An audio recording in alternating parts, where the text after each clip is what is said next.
चलो बच्चों, ये प्रश्न को देखते हैं। तो प्रश्न में दे रखा है, निम्न में से किस अभिक्रिया में उत्पादों के अनुकूल वृद्धि होने से दाब में वृद्धि होगी।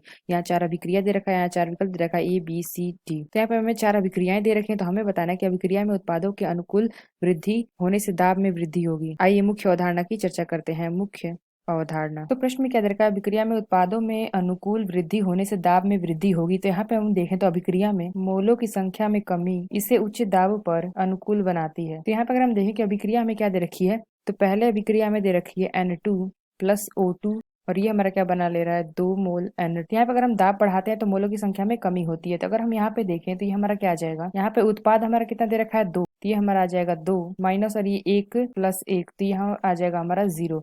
यानी कि जो हमारी अभिक्रिया उसमें कोई हमारा प्रभाव नहीं पड़ेगा, क्योंकि हमारा क्या गया, बराबर आ गया है। यानी कि उत्पाद और अभिकारक की संख्या जो बराबर हो गई है, तो इस पे हमारी अभिक्रिया पे कोई प्रभाव नहीं पड़ेगा, इसलिए विकल्प गलत है। तो बी क्या दे रखा है, PCl3 प्लस Cl2, और ये हमारा बना ले रहा है PCl5। तो यहाँ पे अगर हम देखें तो ये हमारा उत्पाद कितना दे रखा है, उत्पाद हमारा 1 है माइनस, और अभिकारक दे रखा है 1 प्लस 1, तो ये हमारा क्या आ जाएगा। तो यहाँ पे अगर हम देखें तो ये हमारा आ गया 1 और ये 2।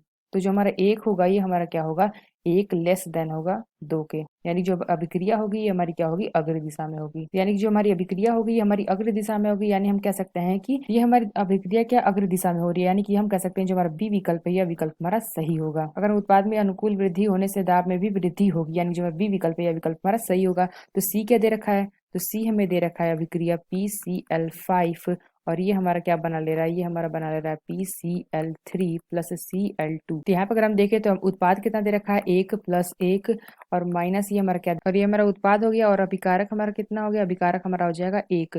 यानी कि हमने क्या देखा, ये हमारा आ गया 2 ग्रेटर देन आ गया हमारा 1। यानी हम क्या कह सकते हैं जो हमारी अभिक्रिया होगी हमारी पश्चिम दिशा में होगी, पश्चिम दिशा में होगी, यानी कि हमारा क्या होगा, घटेगा, इसमें वृद्धि नहीं होगी, इसलिए यह विकल्प हमारा गलत होगा। तो जो हमें डी दे रखा है, तो यहाँ पे हमें अभिक्रिया दे रखी है 2CO2, और ये हमारा क्या बना रहा है, 2CO प्लस O2। तो यहाँ पे अगर हम देखें तो हमारा उत्पाद कितना है, उत्पाद हमारा आया है 2 प्लस 1, और ये हमारा और यहाँ पे अभिकारक कितना है, 2। यानी कि हमने देखा 3 और 2। तो यहाँ पे हमने देखा जो 3 है हमारा ग्रेटर देन है 2 से, यानी कि यह भी अभिक्रिया हमारी पश्चिम दिशा में होगी।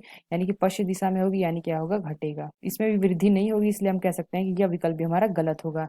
तो जो हमारी बी विकल्प है यह विकल्प हमारा सही होगा। ये हमारी क्या होगी, इसमें हमारी वृद्धि होगी, इसलिए यह विकल्प हमारा सही होगा। इसमें यह जो अभिक्रिया है ये हमारी अग्र दिशा में होगी। तो आशा करते हैं आपको समझ में आया होगा। धन्यवाद।